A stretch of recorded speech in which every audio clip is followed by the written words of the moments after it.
President. Good morning, everybody.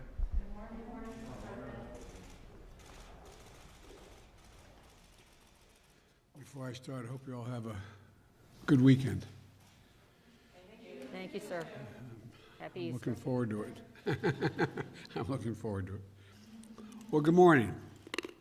This morning we've learned that our economy created 900,000 jobs in March. It means the first 2 months of our administration has seen more new jobs created than the first 2 months in any administration in history. But we still have a long way to go to get our economy back on track after the worst economic and job crisis in nearly a century. But my message to the American people is this: help is here, opportunity is coming, and at long last there's hope for so many families. Credit for this progress belongs not to me but to the American people, hard-working women and men who have struggled through this pandemic, never given up, and are determined to get the country back on track, as well as their families. But I think it's also a reflection of two things we're doing here. First, the new economic strategy we've launched, one focused on building from the bottom up and the middle out, and one that puts government on the side of working people, and that rewards work, not wealth. When we invest in the American people, it's not just those at the top that make our economy grow. They're the ones that make it grow, ordinary Americans. We saw the economy gain traction in March as the American Rescue Plan moved and got passed, bringing new hope to our country. And we're going to continue to implement that law in the weeks ahead. By April 7th, next week, over 130 million households will have gotten their $1,400 per person rescue check. Funds are on their way to local communities to put educators, healthcare workers, home healthcare aides, police, firefighters, sanitary workers back on the job. They're getting more aid for small businesses. We're also going to hang an open sign again on the door to rehire folks that had to be let go. And in the months ahead, a new child care tax credit will cut taxes and provide help to millions of families with young children. There's nothing, I know you're tired of hearing me say this, but I mean, there's nothing the American people cannot do if we give them a chance. And the American Rescue Plan does precisely that for hard-working middle-class folks at long last. Secondly, today's report also reflects the progress we've made on my other key priority, getting the American people vaccinated. We've turned around a slow-moving vaccination program into being the envy of the world. Yesterday, we set an all-time record for Thursday vaccinations, ending a 7-day period that was the first ever where we administered 20 million shots in 7 days. That's 20 million shots in a week. No other country has come close to doing that. So we made significant progress on that front, but the fight's far from over. We know that vaccines are safe and effective. We're vaccinating more people than any other country on earth. We also have progress on jobs and progress on vaccinations. But in the face of this great news, I need also to make this clear and direct statement to the American people. The progress we have worked so hard to achieve can be reversed. On the economic front, the benefits and the impact of the American Rescue Plan are temporary by design. It is a rescue plan. But as we get the economy back on its feet, we need to do the hard work of building back better for good, for not just for a while, but for good. Not just the short term, but for good. That's why I proposed the American Jobs Plan on Wednesday in Pittsburgh. It's an 8-year program that invites, and let me put it another way. I've heard from everybody all across the country about the need for infrastructure. How many times have we heard this is Infrastructure Week the last 4 years? About every second week was Infrastructure Week, but no infrastructure was built. Well, this is an 8-year program that invests in our roads, our bridges, broadband, airports, ports, and fixing our water systems. It's going to repair our VA hospitals across the country. Many of them are more than 50 years old and are in real need of help. It will invest in research and development to outcompete China and the rest of the world.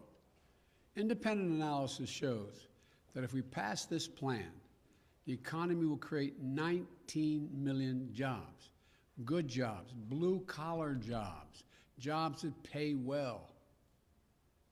That's long-term jobs for pipe fitters, healthcare workers, those who work in the steel factories and the cutting-edge labs as well.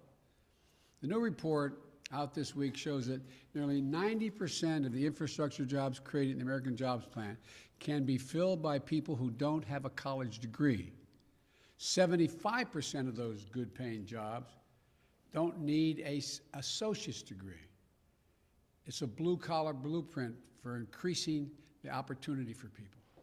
This is an economic opportunity for those who've helped build the country and have been ignored or neglected for much too long by our government.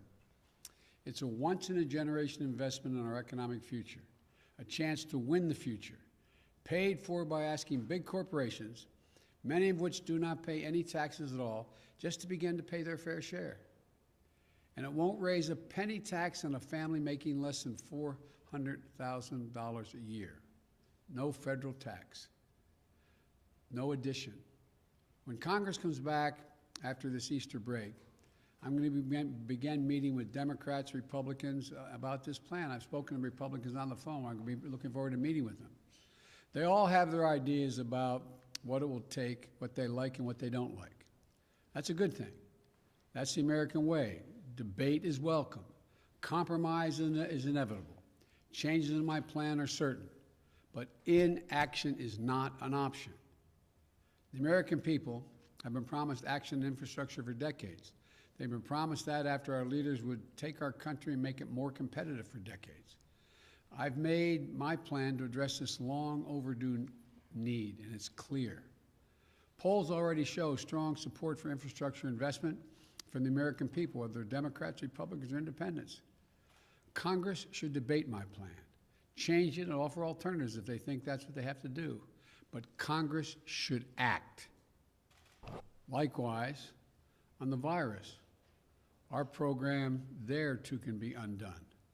As fast as we're moving, more adults remain to be vaccinated in April, May, and June than have already been vaccinated in February and March. We are not even halfway done yet. Too many Americans are acting as if this fight is over. It is not. I've told people that if my administration did the hard work of getting shots to all Americans in the next few months, and if the American people continued to do their part, mask up, practice social distancing, we could have a more normal July 4th. But this is still April, not July. We aren't there yet. And so cases are going up again. The virus is spreading more rapidly in many places. Deaths are going up in some states. So I ask, I plead with you, don't give back the progress we've all fought so hard to achieve. We need to finish this job.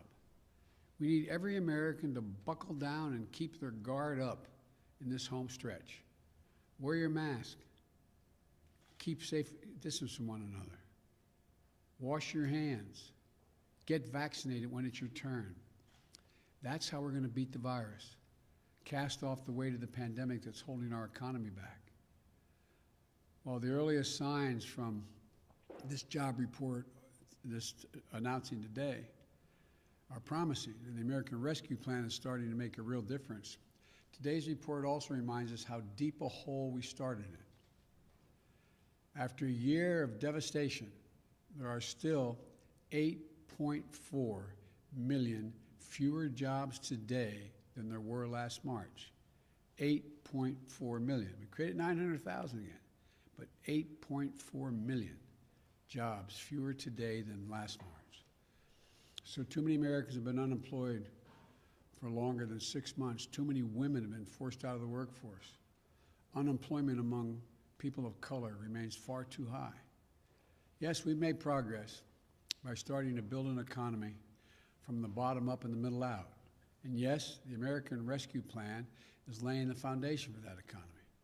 But we still need the American Jobs Plan to build on that foundation, to build this country back better. So the bottom line is this. Today's report is good news. Today's report shows that the country can what it can do when we act together to fight a virus, to give working people the help they need. But we still have a long way to go. But I know that we're going to get there, and we're going to get there together. So may God bless you all, and may you have a happy Easter and a holy Easter. Thank you. Mr. President, will raising taxes slow the economy, Mr. President? How much credit are you taking for today's number? I'm giving credit to the American people. Is there a risk, sir, if raising taxes could slow the economy? Raising taxes, the study show, will not slow the economy at all. Asking corporate America just to pay their fair share will not slow the economy at all. It will make the economy function better and will create more energy. With Mitch McConnell says he's going to fight your administration every step of the way. What is your reaction to that? If the Republicans argue that we don't need infrastructure, it need not, they've been talking about the need for it for years now. If the Republicans decide that we need it but they're not going to pay for it, it's just going to increase the deficit. If the Republicans say the next phase of my plan, we don't need to invest in VA hospitals and keep the sacred obligation we made to so many Americans. If the Republicans say that the 400,000 homes and schools and daycare centers that have lead pipes delivering water to their doors, if they say we shouldn't be doing that, what do you think would happen if they found out all the lead pipes were up in the Capitol and every time they turned on a water fountain? So I think, look, I think we're going to have I think the Republicans, voters, are going to have a lot to say about whether we get a lot of this done.